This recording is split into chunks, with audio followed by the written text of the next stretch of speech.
საქართველოს დედაქალაქი ორ კვირაში 50 ქვეყნის 2000-ზე მეტ დელეგატს, მათ შორის მთავრობების მეთაურებს და მსხვილი კომპანიების წარმომადგენლებს უმასპინძლებს. თბილისის აბრეშუმის გზის ფორუმის საქართველოს პრემიერ-მინისტრის ირაკლი კობახიძის პატრონაჟით ჩატარდება.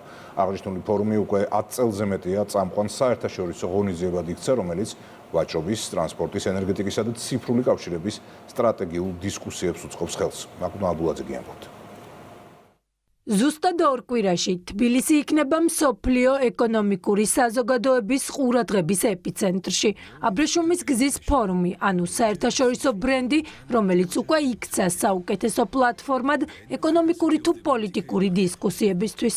50 ქვეყნის 2000-ზე მეტ დელეგატს საქართველოს დედაქალაქში კონკრეტულ თემებზე სასაუბროდ ელოდებიან. სტუმრებს შორის იქნებიან სხვადასხვა ქვეყნის პრემიერ-მინისტრები, ვიცე-მინისტრები, კერძო სექტორის მაღალი რანგის პირები, მათ შორის საქართველოს ყველაზე მსხვილი ინვესტორი, MR ჯგუფის დამფუძნებელი.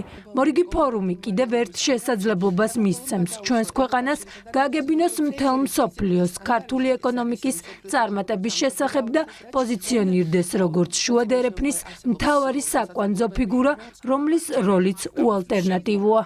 ფორუმმა შექმნა ძალიან მნიშვნელოვანი პლატფორმა ბევრი ქვეყნებისთვის, ისევე როგორც კერძო სექტორისთვის, იმისთვის, რომ ორმა მხარემ ერთმანეთში აწარმოოს დიალოგი, მათ შორის იყოს საინტერესო პლატფორმა იმისთვის, რომ ვისაუბროთ გლობალურ ეკონომიკურ დინამიკებზე, გამოწვევებზე და ამ აღნიშნული მიმართულებების გადაჭრის გზებზე. აბრეშუმის გზის ფორუმის ფარგლებში საქართველოს ეწევა არაერთი საერთაშორისო წამყვანი მედიის წარმომადგენელი და ეს, რა თქმა უნდა, მორიგი შესაძლებლობაა ჩვენი ქვეყნისთვის, რომ ღირსეულად წარადგინოს ჩვენი ქვეყანა, ის წარმატება, რომელიც ჩვენ გვაქვს ჩვენი ქვეყნის ეკონომიკაში, ისევე როგორც არაერთ დარგში. რიგით მეხუთე ფორუმიდან მასპინძელ თბილისს რამდენიმე გზავნილი ექნება საქართველოს როლის მნიშვნელობა შუადერეფნის კონტექსტში და მიმზიდველი საინვესტიციო გარემო, რომელიც სულ უფრო მეტ ინვესტორს უჩენს სურვილს ჩვენი ქვეყნით დაინტერესდეს. მასშტაბური აუდიტორია მოისმენს, რა ხედვა და პოლიტიკა აქვს მოქმედ ხელისუფლებას ევროპა-აზიის დაკავშირებადობის პროცესში ძალიან დიდი წვლილი შეიტანოს.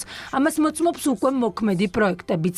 ანაკლის ღრმაწლოვანი პორტი, რკინიგზის მოდერნიზება, ახალი საერთაშორისო აეროპორტები თუ სახმელეთო მარშრუტების განვითარება. ეს არის ალბათ ძირითადი მესეჯი, თუ რამდენად მნიშვნელოვანია ჩვენი ქვეყნის როლი ერთის მხრივ, მეორეს მხრივ ის დაგეგმილი პროექტები, რასაც ჩვენი ქვეყნის ხელისუფლება უკვე ანხორციელებს და მესამეს მხრივ მჭიდრო თანამშრომლობა პარტნიორ ქვეყნებთან. მნიშვნელოვან აქცენტს გავაკეთებთ უშუალოდ ამ სატრანსპორტო მარშრუტის გაციფრულებასთან დაკავშირებით.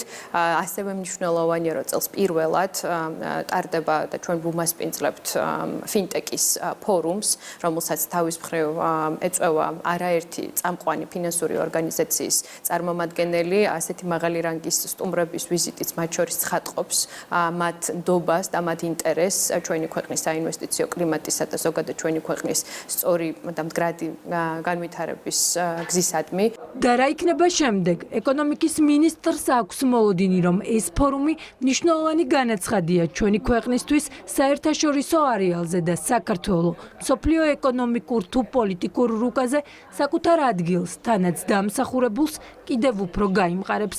გლობალური ეკონომიკის გიგანტი მოთამაშეებისთვის ქართულ მხარეს ბევრი რამ აქვს სათქმელი. აღნიშნული ფორუმის ფარგლებში საქართველოს მორიგ ჯერზე ექნება შესაძლებლობა, რომ ისაუბროს იმ პოლიტიკის შესახებ, რომელიც ჩვენ ქვეყანას გააჩნია ინვესტიციების მოზიდვის კუთხით. ეს ფორუმი დაამტკიცებს იმას, რომ ფორუმმა უზრუნველყო მნიშვნელოვანი დიალოგების შექმნის პლატფორმა, რაც ეხმარება სახელმწიფოებს, ეხმარება კერძო სექტორს, ისევე როგორც დიალოგს კერძოსა და საჯარო სექტორს შორის. კავკასიის რეგიონში, მაშინ როცა ახლა დიდი ტურბულენტობაა, ამ დონის და მასშტაბის ღონისძიება ერთ რამეს ადასტურებს. რამდენად დიდია დაინტერესება საქართველოს, როგორც ამ რეგიონისა და შუადერეფნის საკვანძო მოთამაშის მიმართ.